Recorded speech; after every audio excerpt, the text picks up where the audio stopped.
Good morning everybody. Class 7 आज से आपका क्लास स्टार्ट हो रहा है सोशल साइंस का। तो आपका फर्स्ट हिस्ट्री का चैप्टर है ये आपका tracing changing through a thousands year कि पुराने जो आपका हज़ारों वर्षों के दौरान परिवर्तनों की पड़ताल कि पुराने जो बीते हुए वर्षों में जितने भी परिवर्तन हुए हैं उनके जांच पड़ताल के बारे में। इसमें देखिए आपको एक ये मैप शो किया गया है, दिखाया गया है, आपको ये मैप दिखाया गया है। ये मैप जो है आपका अरब के जियोग्राफर थे आपके भूगोलिक अल इद्रिसी, उनके द्वारा जो है 1154 में ये बनाया गया था कहते हैं। और इसके साथ साथ ही जो है आपका एक दूसरा मैप भी जो आपका सेकंड पेज पे दिखाया गया है। ये देखिए दो मैप का दिखाया गया है। इसमें मैं आपको डिफरेंस शो कर दूं कि इन दोनों मैपों में क्या डिफरेंस है। ये मैप जो है आपका 1154 में बनाया गया है और सेकंड मैप जो है आपका वो 1720 में बनाया गया है। इसमें आपको चेंजेस के बारे में बताया गया है कि क्या परिवर्तन हुए। ये मैप अगर आप देखते हैं तो इस मैप को जो कि अल इद्रिसी के द्वारा जो आपका मैप बनाया गया है उसमें हमारा ये पोर्शन जो शो करता है वो हमारे साउथ इंडिया का पोर्शन शो करता है। और ये जो नीचे आपको दिखाई दे रहा है ये आपका श्रीलंका। तो इस मीन्स कि इसमें जो बताया गया है ये आपका जो इस समय का हमारा मैप है उसका जो है बिल्कुल अपोजिट हिस्सा बनाया गया है। पीछे वाले मैप में जैसे आप देखते हैं ये देखिए जो कि आपका विलियम दी इसले के द्वारा बनाया गया, ये आपका 1720 में बनाया गया था।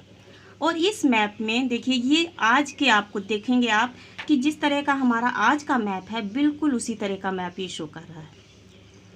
पिछले मैप में आपको डिफरेंस पता चला कि उस समय जो है जो आपका पहले अल इद्रिसी के द्वारा जो मैप बनाया गया था उसमें आपका जो साउथ इंडिया का जो पोर्शन है उसको शो किया गया है। और जो जबकि ये लगभग 600 वर्षों के दौरान जो आपका जो मैप बनाया गया है वो आपका आज का जो पोर्शन है आपका जो हिस्सा है उसके बारे में पूरा उससे थोड़ा बहुत मिलता जुलता है। इस समय जो ये मैप बनाया गया था इस मैप की सहायता से ही जो है जो हमारे यूरोपियन जो सेलर्स हुआ करते थे, व्यापारी हुआ करते थे, वो इस मैप का यूज़ किया करते थे। इस समय जो है जो हमारा उत्तर प्रदेश का हिस्सा है जो आपका नॉर्थ साइड में आप पूर्व में देखेंगे, ईस्ट साइड में कन्नौज का हिस्सा है, ठीक है। कुछ उसमें दिखाया गया कि कुछ जो चेंजेस हैं कि इतने वर्षों के दौरान जो है धीरे धीरे जो हमारे चेंजेस किस तरह से आए हैं, ठीक है। अब देखिए अब आपका शो करता है कि इक्वली जो ऐसे जैसे जो हमारा आपका जो फैक्ट्स है जैसे जैसे जो है हमारे परिवर्तन है, इतिहासकार जब भी बीते हुए युगों के जो दस्तावेज हैं जो भी आपका जो रिकॉर्ड्स हैं जितने भी यहाँ पर आपका कार्टोग्राफी से मतलब है आपका जितने भी मानचित्रकार हैं, ये बात आप लोग ध्यान रखेंगे कि जो आपका अल इद्रिसी जो थे आपके वो जियोग्राफर थे और जो आपके ये विलियम दी इसले थे वो आपके कार्टोग्राफर थे, मानचित्रकार थे, ठीक है। कहते दोनों ही समय में जो है आपके इतिहासकार जब किसी भी बीते युग के दस्तावेजों का रिकॉर्ड्स का जब भी उनके द्वारा स्टडी किया जाता है, अध्ययन किया जाता है तो उसके द्वारा उनके लिए बहुत ही ज़रूरी होता है कि वो जो पिछला उनके जो हिस्टोरिकल बैकग्राउंड है जितने भी दस्तावेज हैं उनका अच्छी तरह से अध्ययन करें और कि आखिर ये ऐसा परिवर्तन उस समय क्यों हुआ और कैसे हुआ, ऐसा आखिर क्यों बनाया गया मैप में और इतना अंतर आने का कारण क्या है। अब है आपका न्यू एंड ओल्ड टर्मिनोलॉजीज का मतलब होता है आपका शब्दावली, नई और पुरानी शब्दावली। कहते हैं वो इसमें बात की जा रही है कि वो कहता है कि अगर जो भी आपकी जो समय के साथ साथ अगर आपकी सूचनाओं में चेंज होता है तो आपकी लैंग्वेजेस और जो मीनिंग्स हैं उसमें भी क्या होता है। कहते हैं हिस्टोरिकल्स रिकॉर्ड्स जितने भी हमारे शामिल हैं, जितने भी हमारे रिकॉर्ड्स हैं उसमें अलग अलग भाषाएं जो हैं उसमें एग्जिस्ट हैं, शामिल हैं। कहते हैं कि लेकिन उनके भी वर्षों के साथ साथ जो है उनमें भी काफ़ी परिवर्तन आए हैं। कहते जो भी मेडिवल जो पर्शियन भाषा थी, मेडिवल पीरियड की जो आपकी मध्यकालीन युग की जो भाषा थी वो अगर हम उसका एग्जांपल ले तो आज की जो हमारी मॉडर्न पर्शियन भाषा है, फारसी भाषा है, वो काफ़ी अलग है, उससे काफ़ी डिफरेंट है। कहते हैं कि सिर्फ उस समय की जो आपकी व्याकरण, जो आपका ग्रामर और जो आपकी जो शब्दावली है वो ही डिफरेंस नहीं थी, उसी में अंतर नहीं था। जबकि जो उस समय जो वर्ड्स थे समय के साथ साथ उन वर्ड्स के अर्थों में भी जो है समय के साथ साथ बदलाव आता गया। क्लियर? आप देखिए जितना ये आपका अब आ रहा है आपका टेक द टर्म हिंदुस्तान। इससे हम एग्जांपल से लेते हैं कि हिंदुस्तान शब्द का अगर हम अर्थ लें आज के टाइम में लें तो इसका सीधा सीधा मतलब हम समझते हैं भारत से है।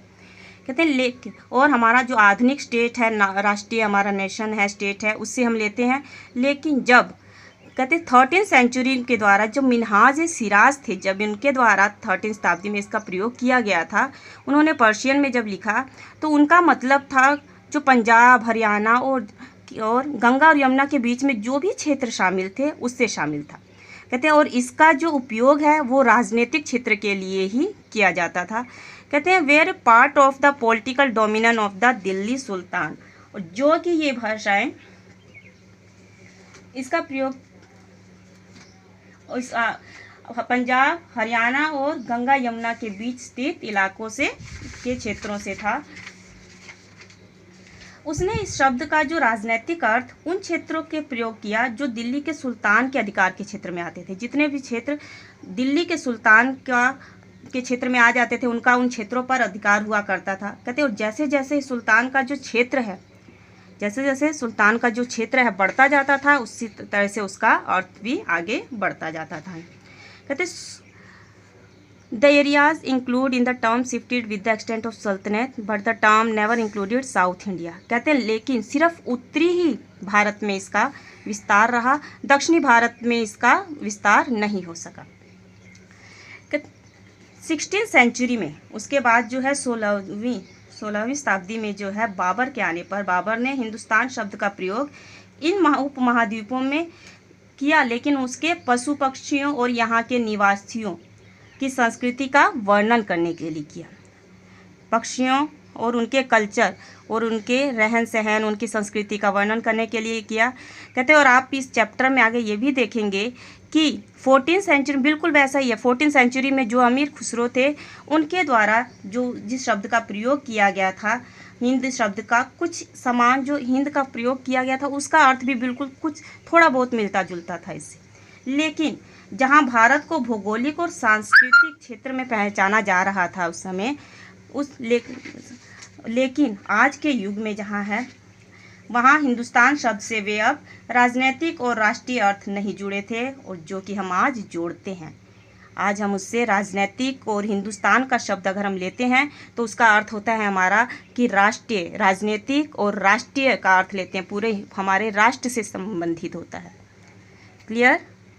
एक बार फिर से इसको दोहरा लिया जाए कि जो हमारा फर्स्ट मैप था, फर्स्ट मैप जो है किसके द्वारा बनाया गया था? अल इदरीसी के द्वारा बनाया गया था और 1154 में बनाया गया था। सेकंड मैप जो है 1720 में बनाया गया था, जिसके कि फ्रेंच के जो मानचित्रकार थे, कार्टोग्राफर थे, उनके द्वारा बनाया गया था। जो हमारा फर्स्ट मैप अल इदरीसी के द्वारा बनाया गया था वो मैप जो है उसमें जो है आपका साउथ इंडिया के बारे में, उसका क्षेत्र के बारे में दिखाई शो होता है, और जो सेकंड मैप था वो आज के मैप से थोड़ा बहुत मिलता जुलता है।